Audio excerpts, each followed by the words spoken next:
오늘 연합선교회 헌신예배로 하나님께 영광을 돌립니다. 성경은 하나님의 말씀이며 성경 속에는 하나님의 위대한 약속이 들어있습니다.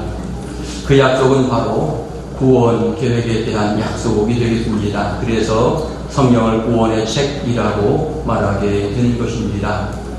성경을 읽는 수많은 사람들이 하나님을 만나면서 구원의 길을 알게 되고, 성경으로 말미암아 수없이 많은 사람들은 인생이 변화되고 그의 가정과 삶이 변화되는 놀라운 역사들을 경험하며 살게 되어지는데, 이유는 성경은 살아있는 하나님의 말씀이기 때문에 그렇습니다. 여러분도 믿음을 진행해 나가게 될 때에 성경을 가까이 하시고 성경에 있는 약속들을 소중히 여기시고, 또 나아가 성경에서 우리에게 주어진 여러 가지 명령들에 기쁨으로 순종하면서 주님 앞 영광 돌리는 복 있는 성도들 될 수 있기를 축원합니다. 구약 성경에서 특별히 이스라엘 백성들 선택하시는 하나님의 모습을 발견하게 됩니다. 아브라함을 선택해서 그의 후손들을 특별한 백성으로 하나님의 자녀라고 불러주시면서 그들을 사랑하시는데, 구약 성경의 많은 부분들은 이스라엘 백성을 사랑하시는 하나님의 사랑의 손길을 하나하나 그려주고 있는 것입니다.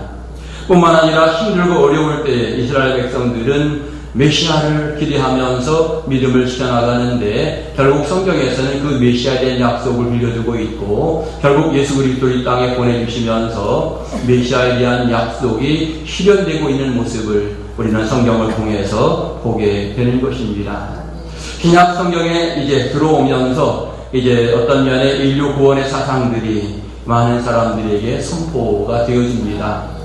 결국 신약 성경을 통해서 예수님께서는 이 땅에 오시게 될 때에 유대인을 사랑하셨다라고 말씀하지 않고 세상을 사랑하셨다 이렇게 말씀하면서 결국 세상의 모든 사람들이 이제는 구원의 대상이 되었음을 설명하고 있는 것입니다.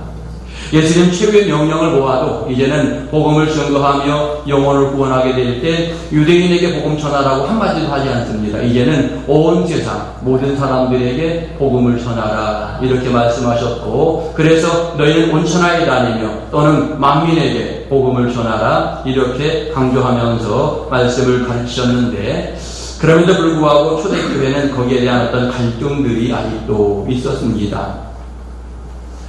왜냐하면 여러분, 초대교회는 유대 전통이 굉장히 강했던 이와 같은 교회입니다. 그래서 그들 생각으로는 그래도 하나님이 유대인을 사랑하셨지라고 하는 이런 생각이 있어서 이방 지역 사람들에게 복음을 증거하라고 하는 이 명령에 대해서 주저함이 있었던 것입니다. 그런데 사도행전은 완전히 이 부분을 바꾸어 놓는 이와 같은 역할을 감당하시게 되면서, 우리가 아는 것처럼 사도행전에서는 예루살렘, 유다, 사마리아 땅끝까지 이제는 지역을 확실하게 말하면서 땅끝까지 가라고 이렇게 명령을 하시고, 또한 우리가 사도행전을 눈여겨볼 수 있는 것 가운데 하나는 예수님이 제자들을 보내시는데 아주 보내시는 장소를 정해줍니다. 장소를 정해줘서 어디로 가라, 어디까지 가라 이렇게 말씀하시고, 때때로 거기는 안 된다 이렇게 말씀하시는 부분들을 보면서 다 하나님이 모든 것을 이루어 가시는구나 그런 생각을 하게 되는 것입니다.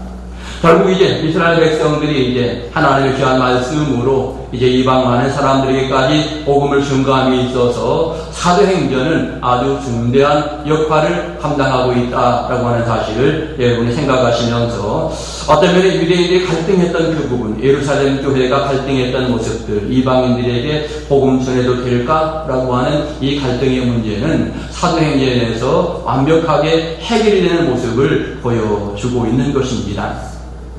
사도행전 2장에서 성령의 임재의 사건이 기록이 됩니다. 그런데 이 성령의 임재의 사건은 유대인에게만 있는 것이 아니라 모든 사람들에게 성령이 임재하였음을 말하고 있는 것입니다.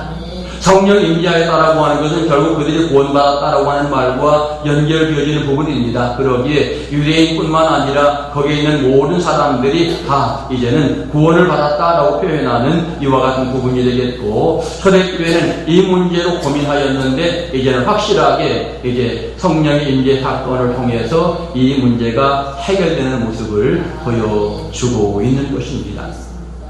오늘 본문은 흩어진 사람들이 이제 핍박으로 흩어졌지요. 흩어진 사람들이 여러 지역에 가서 복음을 증거하게 되는데 처음에 흩어진 사람들 유대인들에게만 복음을 전합니다. 그런데 시간이 지나면서 어떤 사람들이 헬라인 이방인들에게 복음을 증거하는데 놀랍게도 이방인들이 복음을 받아듣고 그들에게 성령이 임하는 놀라운 사건들이 벌어지게 되는 것입니다. 결국 많은 사람들이 복음을 들으면서 성령의 은혜 받고 변화되는 이와 같은 과정을 보면서 성경의 표현은 많은 사람이 죽게 돌아오더라 이렇게 말하고 있는데, 결국 이 문제가 초대교회 예루살렘 교회에 거론이 되어지고 결국 많은 사람들이 예수 믿기 시작하면서 예루살렘 교회가 고민을 하다가 이제는 바나바를 파송하는 이와 같은 과정을 보여주고 있는 것입니다. 바나바는 안디옥 교회의 설립자, 개척자가 되겠지요. 물론 바울과 함께 소중한 일들을 진행해 나가지만 바나바가 주도적인 역할을 진행해 나가게 됩니다. 성경이 바나바를 표현하는데 바나바는 착한 사람, 성령이 충만한 사람, 믿음이 충만한 사람이라고 말합니다. 그러기에 죽게 많은 사람이 더하더라 이렇게 성경은 말하고 있는 것입니다. 바나바는 어떤 면에 큰 무리를 이끌 수 있는 어떤 지도력이 있었던 사람일 뿐만 아니라 성령의 능력 가운데에 그대로 순종의 삶을 살았던 은혜의 사람인 것을 알 수 있고, 또 달리 표현하는 바나바는 중매를 굉장히 잘한 사람, 우리가 아는 것처럼 제자들과 바울 사이에 바울을 경계한 이와 같은 모습이 있었는데 바울을 제자들에게 중매하는 역할을 바나바가 감당을 합니다. 어느 성경을 통해서 보면 이방 사람들이 이제 예수를 만나게 되는데 이방 사람들이 하나님 앞에 나오도록 중매 역할을 잘 감당한 사람, 이 사람이 바로 바나바라고 말할 수 있겠고, 이 한 사람 때문에 얼마나 많은 사람들이 예수를 믿고 구원을 얻게 되는지에 대해서 성경은 아주 확실하게 말씀하고 있는 것입니다. 바나바의 가르침으로 교회가 든든히 세워져 가고 숫자가 굉장히 많아집니다. 그래서 많은 사람이 예수 믿게 되니까 혼자 이 사명 감당하기가 힘들었던지 바나바가 사울을 찾으러 가게 됩니다. 그는 어디에 있습니까? 길리기아, 자기 고향에 있습니다. 바울이 왜 고향에 있었을까? 아마 굉장히 많은 고민을 하게 되었을 겁니다. 바울은. 왜냐하면 자기가 과거에 제자들을 굉장히 핍박했던 사람이었기 때문에 거기에 대한 어떤 후회함과 회개의 모습이 있었을 겁니다. 내가 제자들을 핍박했는데 내가 과연 복음의 일꾼으로 설 수 있겠는가, 이런 생각들을 해보게 되었을 거고요. 또 하나는 유대인들이 바울을 죽이려고 합니다. 그렇기 때문에 그들의 시선이 곱지 않기 때문에 굉장히 그는 나름대로 죄의 일을 감당하며 갈등하는 이와 같은 모습이 있게 되었을 것입니다. 사역을 해야 되나 말아야 되나 이와 같은 어떤 부분들의 갈등이 있었을 겁니다. 우리가 아는 것처럼 여러분 어떤 일에 대한 고민이 있고, 예를 들어 어떤 사업을 정리하게 될 때 사람들은 다 정리하고 고향으로 갔습니다. 그렇게 이야기하는데 지금 고향에 가 있거든요. 어떤 면에 새롭게 출발해야 될 이와 같은 어떤 부분이 되겠는데 사실은 굉장히 고민하고 있는 이와 같은 모습이 되겠습니다. 성경을 자세히 읽어보면 고향에 간 시간이 14년 정도 되었다라고 이렇게 이야기합니다. 사실 아라비아라고 하는 이 지역에 14년 동안 머물렀다, 그런 고백을 나중에 하게 되는데, 여러분 그런데 이 바나바가 갈등하고 있는 이 상황에 바울이 갈등하고 있는 이 상황에 바나바가 바울의 갈등을 해결해주는 모습을 오늘 성경은 보여주고 있습니다. 찾아가는 거죠. 찾아가서 갈등하지 말고 나와 함께 나갑시다. 가서 나와 함께 주의 일을 감당합시다. 여러분 이렇게 갈등할 때 그를 불러주게 되어지는데, 여러분 사람이 그래요. 어떤 일을 진행해 나가고자 할 때에 문제가 생기게 되면 갈등합니다. 그런데 누군가 옆에서 끌어주고 이끌어주면 그때 용기가 생겨서 이제 일을 진행해 나가게 되고, 하다 보면 이제 넘어설 수 있는 이런 믿음이 생기게 되는 것입니다. 여러분 주변에도 여러분 신앙생활을 진행해 나가는 어떤 분들은 지금 신앙생활하다가 중단하고 갈등하고 있습니다. 갈등하고 있는데 여러분이 가서 그의 손을 딱 잡아서 이끌어주면 그들이 힘을 내어서 믿음의 새로운 출발하게 될 거고, 출발을 하고 보면 이제 은혜가 되어서 이제 기쁨으로 적극적으로 신앙생활하는 하나님의 귀한 일꾼들이 되어지는 것입니다. 오늘 결국 바울과 바나바 그들이 1년 동안 열심히 가르치면서 큰 무리가 더하여지는 이와 같은 부분이 있는데, 바나바는 정말 소중하게 쓰임받은 사람인 것을 분명하게 알 수가 있는 것입니다. 교회 하나를 든든하게 세우는데 소중한 역할을 감당한 사람, 또 다른 측면에 앞으로 이제 선교에 귀중한 일이 앞장설 바울이라고 하는 그 일꾼을 다시 사역을 시작하도록 어떤 계기를 만들어준 사람, 그렇기 때문에 그는 굉장히 소중한 역할을 감당한 일꾼이었음을 알고 있는 것입니다. 한 사람의 역할이 이렇게 중요하다라고 하는 사실을 생각하면서 이 바나바의 역할 때문에 이제 바울이 능력받고 주의 일을 감당해 나가는데, 여러분 그의 평생 이제 복음을 증거하는 데에 여러분 사방을 다니면서 수없이 많은 교회들을 세워가면서 사역을 잘 진행해 나가는 이런 결과들을 얻게 되어지는데, 바로 이 사울의 사역 시작점에 바나바가 있다라고 하는 것을 우리는 분명하게 알게 되는 것입니다.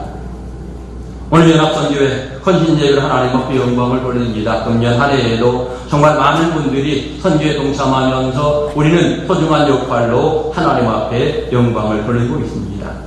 옥천 동성교회라고 하는 옥천의 어떤 면에 도시에서 보면 시골이라고 이야기합니다. 시골이라고 이야기하는 옥천 동성교회 한 교회가 귀중한 역할들을 진행해 나가는데, 국내에 23개 교회 목회자들이 적지만 도움을 받고 힘을 낼 수 있도록 목회를 할 수 있도록 도와주는 이 역할을 우리 옥천 동성교회가 감당을 하고 있습니다. 해외에 나가 선교하고 있는 23분의 선교사님들에게 매월 적은 금액을 보내지만 그것으로 말미암아 그분들이 힘을 얻고 용기를 얻어서 사역을 진행해 나가는 이 역할을 감당하게 되고, 또 여러 기관이 선교하도록 우리가 열심을 다해서 후원을 진행해 나가고 있는 것입니다. 우리 성도들 가운데 어떤 분들은 단독 선교 회원으로 동참하면서 매월 10만원 또는 20만원, 굉장히 어려운 일입니다. 그런데 많은 분들이 그렇게 함께 협력을 해서 14개, 국내외 14개 교회 사역자들이 후원을 받으면서 열심히 목회하는 이런 모습을 보게 되건데, 여러분 한 교회 역할이 얼마나 중요한지 우리는 너무나 잘 알 수가 있는 것입니다. 우리 연합선교회는 사실은 엄청난 사역을 진행해 나가고 있습니다. 그 외에도 예를 들어 복지선교, 나눔선교, 그 외에 여러 선교들을 진행하고 있는데, 굉장히 많은 일들을 우리는 진행해 나가고 있고, 결국 이 모든 일은 다 하나님이 기뻐하실 만한 일이다라고 하는 것을 우리는 분명히 알아야 되는 것입니다. 우리 옥천 동성교회처럼 이렇게 선교를 많이 하는 교회가 생각처럼 많지 않습니다. 우리보다 훨씬 큰 교회도 이만큼 하는 교회들이 여러분 그리 많지 않습니다. 그런데 여러분들이 함께 열정적으로 협력해 주셔서 너무나 감사하고요. 우리가 할 수 있으면 너무나 감사한 겁니다. 할 수 있으면 감사하다. 정말 주의 일을 진행해 나가게 될 때에 여러분 우리가 소중하게 쓰임받는 신앙의 사람이 되고, 교회가 소중하게 쓰임받는 은혜로운 교회가 되고, 이것이 얼마나 행복한 일을 우리는 알아야 되는 것입니다. 바나바라고 하는 사람이 여러 모양으로 많은 고생을 하였을 것입니다. 그러나 이 고생이 그에게 얼마나 보람된 일이었을까. 그 일을 하나하나 진행해 나가며 하나님께 영광이 되고 수없이 많은 영혼들을 구원해 나가는 이 사역들이 전개될 때에 얼마나 큰 은혜가 되었을까. 힘들고 어려운 과정들도 있었겠습니다만 굉장히 은혜로운 이와 같은 시간들이었으리라 분명하게 느끼게 되어지는 것입니다. 마찬가지로 우리 옥천 동성교회 선교를 많이 하는 것 생각처럼 쉬운 일은 아닙니다. 그러나 우리가 함께 협력해서 이 일들을 진행해 나가게 될 때 많은 분들이 힘을 얻고 또 새로운 영혼들이 구원 얻는 놀라운 사건들이 벌어지기 때문에 우리는 이 일로 말미암아 은혜롭게 믿음 생활을 진행해 나가며 하나님께 영광을 돌리게 되는 것입니다. 우리가 성경을 보며 생각해 봅니다. 소중히 쓰임받는 사람, 나름대로 여러 여건들이 필요하다라고 하는 것을 보게 됩니다. 성경에서 보면 가장 먼저 중요한 여건은 성령으로 무장한 사람이라고 이야기합니다. 하나님의 귀한 백성으로 중요한 일들을 진행해 나가게 될 때에는 성령으로 무장하지 않냐고는 감당할 수 없습니다. 그러기에 오늘 저와 여러분도 귀하게 쓰임받기 원한다면 날마다 성령의 충만함으로 무장해야 하는 것입니다. 그래서 성령 받으면 예루살렘도 가고 유다도 가고 사마리아 땅끝까지 가는 이와 같은 열정들이 생기게 되는 것입니다. 바나바는 성령이 충만한 사람이라고 이야기하고 있고 바울도 마찬가지로 성령이 충만한 사람이라고 말합니다. 초대교회 7집사를 세우게 될 때에도 지혜와 성령이 충만한 사람이라고 이렇게 자격 요건을 제시하고 있는데 성령 받아야만 비로소 주의 일들을 잘 감당해 나갈 수 있는 은혜의 사람이 되어지는 것입니다. 우리가 선교를 잘 진행해 나가고 있는데 이 선교를 진행해 나가는 원동력은 바로 성령 하나님의 은혜인 것을 깨달아야 되는 것입니다. 인간적인 생각으로 선교할 수 있을 것입니다. 그런데 인간적인 생각으로 진행하는 선교는 오래가지 않고 하나님께 영광이 되지 않습니다. 성령 안에서 기쁨과 즐거움으로 자원해서 이 일이 진행될 때에 힘있게 소중한 역할들이 진행이 되어지는 것입니다. 또 하나 소중히 쓰임받는 사람의 특징이 있다면 성경에서는 성실하게 준비된 사람이라고 말할 수 있습니다. 어떤 일이든지 그에게 맡겨지면 그가 잘 감당할 수 있는 어떤 일정한 능력이 있는 사람으로 표현할 수 있겠고 성경은 우리에게 칭찬 듣는 사람 이렇게 말합니다. 칭찬 듣는 사람. 여러 사람에게 인정받고 칭찬 듣는 사람, 그가 주의 일을 진행해 나가게 될 때에 더 힘있게 일들을 감당해 나갈 수 있고 더 많은 사람들이 함께 호응해주고 따라주는 이와 같은 일들이 생기게 되는 것입니다. 그래서 성실하게 준비된 사람 또는 사람들에게 인정받는 사람 이렇게 말하고 있는 것입니다. 저는 또 다른 하나의 부분을 생각해 봅니다. 좋은 교회에 소속된 사람, 그는 여러분 선교의 소중한 일에 쓰임받기에 아주 합당한 사람이다. 왜냐하면 좋은 교회에 소속되었다라고 하는 것은 협력하는 일꾼이 많다라고 하는 이와 같은 의미가 되어지는 것입니다. 여러분 바나바가 원래 어느 교회 소속입니까? 바나바는 원래 예루살렘 교회 소속입니다. 초대교회 든든한 예루살렘 교회 소속인데 여기에서 파송했잖아요. 파송해서 이제 안디옥교회를 세우게 되면서 이제 안디옥교회에 소속되었고 그 다음에는 안디옥교회가 그를 파송하면서 굉장히 귀하게 쓰임받는 사람이 되었습니다. 바울이 이미 어떤 면에 처음부터 그는 이방인의 선교사로 본을 받았습니다. 그럼에도 불구하고 그가 어디에 소속이 됩니까? 안디옥교회에 소속이 되어집니다. 왜냐하면 소속이 있어야만 구체적으로 그 소속에 있는 교회들이 협력해주고 기도해주고 여러분 밀어주기 때문에 여러분 소속교회는 굉장히 중요하다고 하는 사실을 알게 되는 것입니다. 뿐만 아니라 베드로 이미 말씀을 드린 예루살렘 교회에 소속된 베드로가 기둥같이 소중한 역할들을 잘 감당해 나가는 모습을 보게 되는 것입니다. 소속이 되어 있지 않으면 잘못되면 이단이 될 수 있는 상황이 굉장히 많습니다. 그래서 소중한 역할을 감당하는 사람들은 다 분명한 소속을 가지고 해야 되기에 여러분 소속이 굉장히 중요하다라고 하는 것을 알게 되는 것입니다. 제가 개인적으로 학교에서 학생들을 가르치고 기독교연합회도 활동을 하고 여러 선교단체에서 제가 활동을 하고 있습니다. 그런데 제가 이 모든 일들 활동을 진행해 나갈 수 있는 가장 큰 이유는 옥천 동성교회라고 하는 교회가 든든하게 밀어주고 기도하기 때문에 가능한 것입니다. 여러분들이 없었다면 저는 아마 이 일을 하지 못했을 것입니다. 아마도 하고 싶지만 아마 제대로 되지 않았을 것입니다. 결국 함께 후원해주는 열심히 있는 신앙의 일꾼들이 있게 될 때에 이 모든 일들이 가능한 것입니다. 제가 총회에 파송되는 선교사들을 훈련을 시킵니다. 그런데 선교사들 훈련시키는 제가 우리 옥천 동성교회가 해외 선교를 전혀 하지 않는다. 그러면 자격 미달이에요. 자격이 안 되는 아무리 똑똑해도 자기가 하고 있지 않은 것은 가르칠 수가 없는 것입니다. 학생들을 가르침에 있어서 마찬가지로 우리 교회가 여러 가지 소중한 역할들을 감당하면서 그 일들을 여러분도 하십시오라고 가르쳐야지 나는 하지 않고 가르치면 여러분 그 가르침이 무슨 힘이 있겠습니까? 그렇기 때문에 어떤 일들을 진행해 나가면서도 항상 내가 먼저 잘해야 되는 이와 같은 부분이 필요하고 결국 소중히 쓰임받는다라고 할 때에 교회 역할이 얼마나 중요한 일을 저는 분명하게 알고 있는 것입니다. 우리 연합선교 회원들 정말 그동안 열정적으로 모든 일을 잘 협력해 주셔서 너무나 감사하고 또 여러분 때문에 저도 소중한 역할들을 감당하는 또 귀한 목사가 되었습니다. 협력하여 선을 이루는 이와 같은 아름다움이 있어서 너무나 감사하고 여러분 금년 한 해에도 정말 여러분 뜨거운 마음으로 함께 주의 일을 진행해 나가게 될 때 한 분 한 분이 기도하며 열정적으로 선교회원의 역할을 잘 감당해 나갈 수 있기를 소망합니다.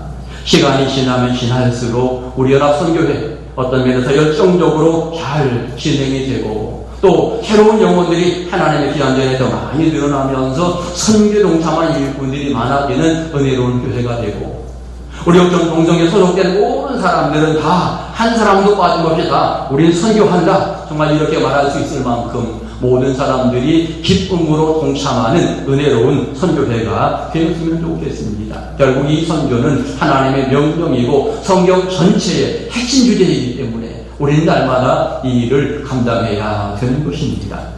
금년 한 해에도 열정적으로 여러분 사명을 잘 감당하며 한 사람 한 사람 하나님 앞에 소중히 쓰임받는 일꾼들 되시고 하나님을 사랑하며 주인의 보장과 사랑받는 은혜로운 성도를 다 되시기를 간절히 축원합니다. 기도드리겠습니다. 하나님